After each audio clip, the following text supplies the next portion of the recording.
Assalamualaikum warahmatullahi wabarakatuh. Selamat berjumpa kembali di beranda Masjid Al-Jihad Perum Korpri, Bandar Lampung. Dalam kesempatan yang berbahagia ini kita akan membahas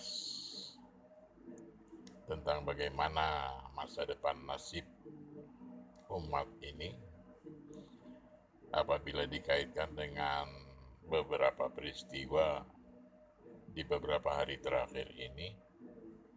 Dari sekian banyak peristiwa itu barangkali dua yang ingin saya ketengahkan.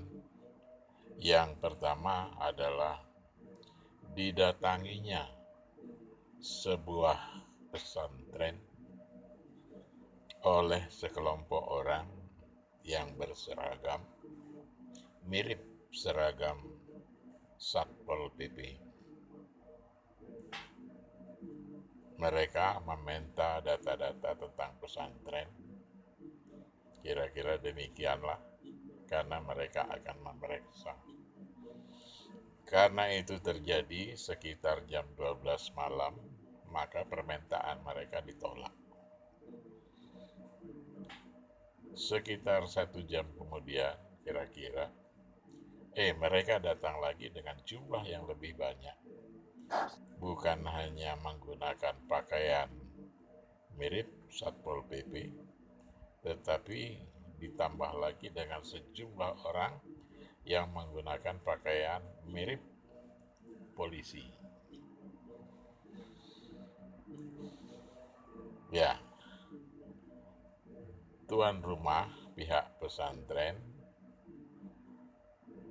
sangat yakin bahwa mereka yang datang itu bukan Pol PP dan bukan polisi.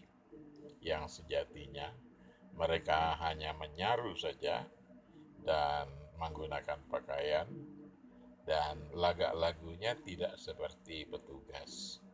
Dan kalaupun itu petugas juga tidak layak mendatangi pesantren, akan melakukan pemeriksaan, meminta sejumlah data-data pada jam 12 malam di saat santri-santri sudah disuruh tidur.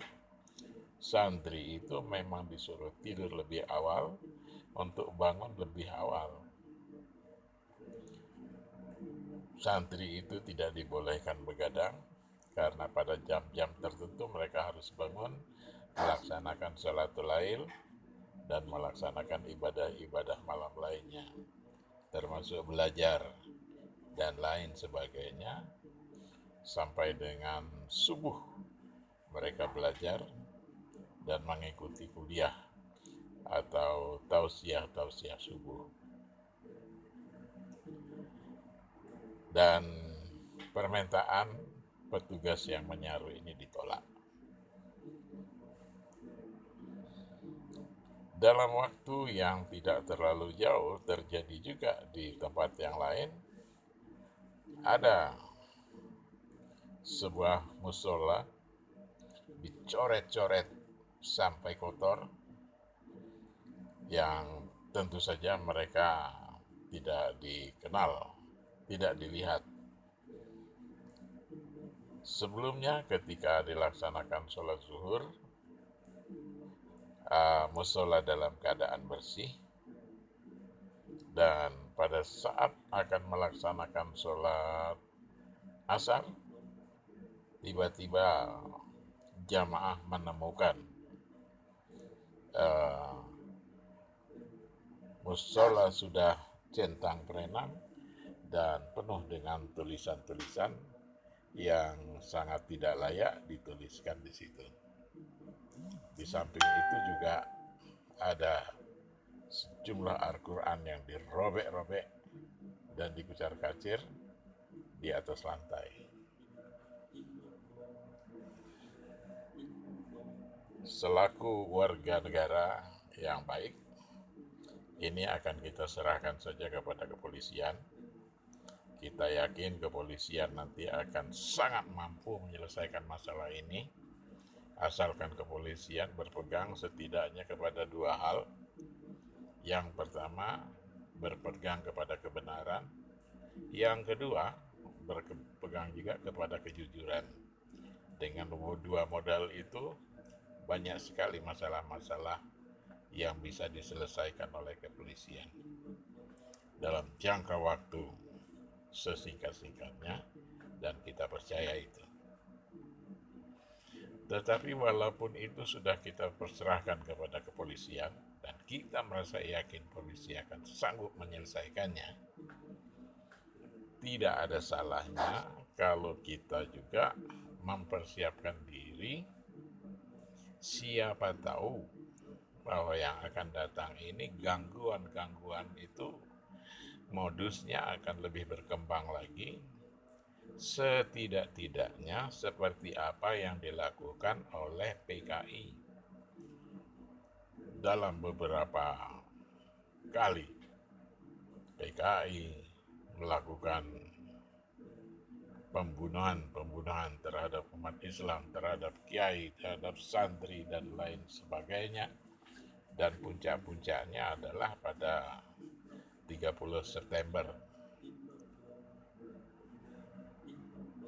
1965. Itu yang terjadi dan tercatat di dalam sejarah, walaupun sejarah itu oleh anak-anak PKI dinyatakan tidak sesuai dengan kenyataan dan lain sebagainya.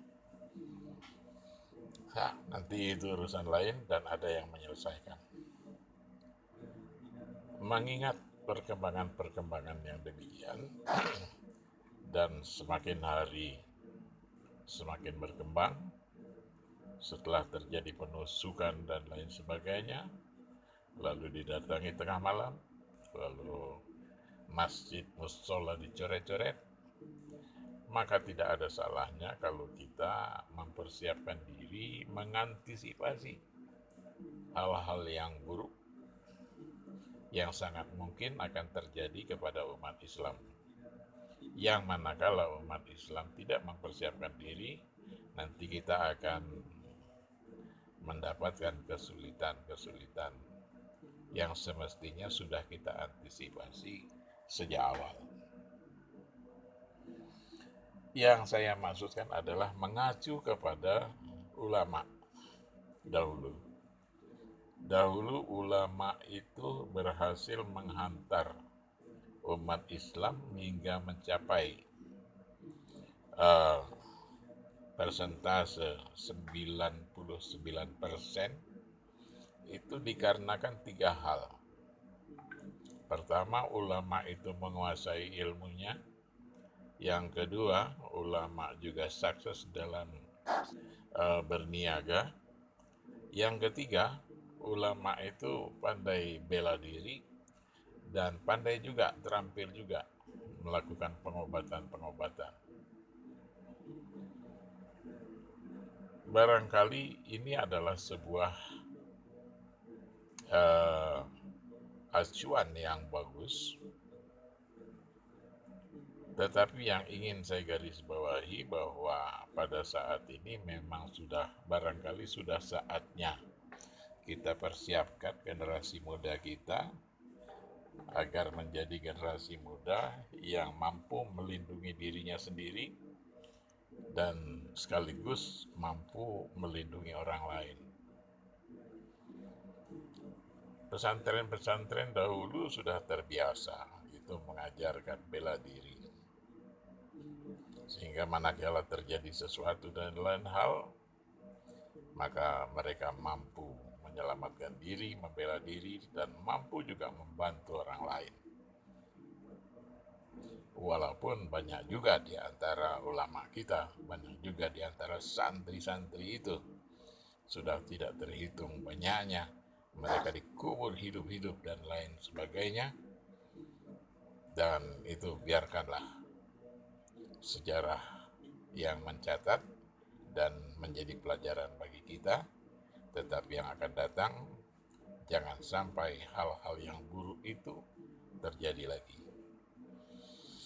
Dengan demikian saya ingin menganjurkan terutama kepada generasi muda, hendaknya generasi muda ini dibekali satu bekal. Yang pertama, menyehatkan fisik mereka, menyehatkan akal mereka, jiwa mereka,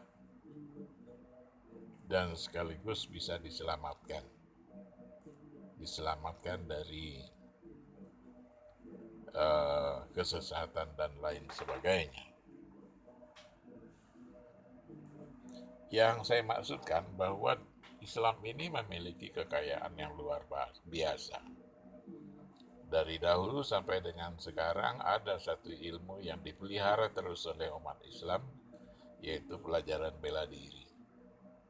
Saya ingin menganjurkan, carilah bela diri yang bernapaskan Islam, yang di dalam belajar bela diri itu tidak mengucapkan kalimat-kalimat yang harus dibaca oleh agama lain, tidak harus mengucapkan kalimat-kalimat yang harus dibaca yang bertentangan dengan Islam. Kalaupun ada sesuatu kalimat yang harus dibaca, kalaupun ada sesuatu yang harus diucapkan, haruslah segala sesuatunya sesuai dengan ajaran agama Islam. Sampai dengan sekarang, pelajaran-pelajaran seperti itu alhamdulillah masih dipelihara oleh sebagian ulama dan diajarkan kepada murid-muridnya. Dan kalau kita ingin belajar, maka banyak sekali pilihannya. Tentu di antara pilihan itu terjadi kelebihan dan kekurangan. Carilah kelompok-kelompok yang kelebihannya banyak dan kekurangannya sedikit. Seminimal mungkin terjadi kekurangan. Kita cari kelompok-kelompok yang memiliki kelebihan-kelebihan. Saya tidak menganjurkan kelompok-kelompok tertentu, tetapi pilih sendiri. Kecuali bila Anda ingin bertanya kepada saya, barangkali saya memiliki beberapa saran yang harus kita pertimbangkan.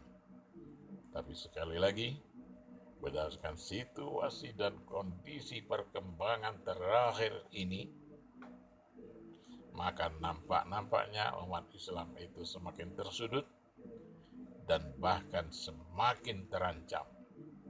Oleh karena itu, maka tentu saja belajar bela diri adalah sesuatu yang nampaknya mutlak harus kita laksanakan. Barangkali itu saja saran saya. Mudah-mudahan Anda bisa menemukan bela diri yang cocok, yang sesuai, dan tidak memberatkan, dan yang lebih penting lagi, tidak menyesatkan. Carilah bela diri yang tidak menyesatkan. Carilah bela diri yang bisa dipelajari oleh laki-laki dan bisa dipelajari oleh perempuan. Banyak sekali peluang-peluang yang peluang-peluang itu bisa juga dilakukan oleh orang perempuan dalam rangka memiliki keterampilan bela diri dengan tidak perlu seperti apa yang kita bayangkan bela diri dengan segala kekerasan. Tidak. Kita harus ajarkan bela diri dengan cara yang sebaik-baiknya, bela diri yang paling gampang, bela diri yang paling simpel yang bisa dilaksanakan oleh kita semua, termasuk diantaranya adalah perempuan. Cukup sekian, terima kasih. Assalamualaikum warahmatullahi wabarakatuh.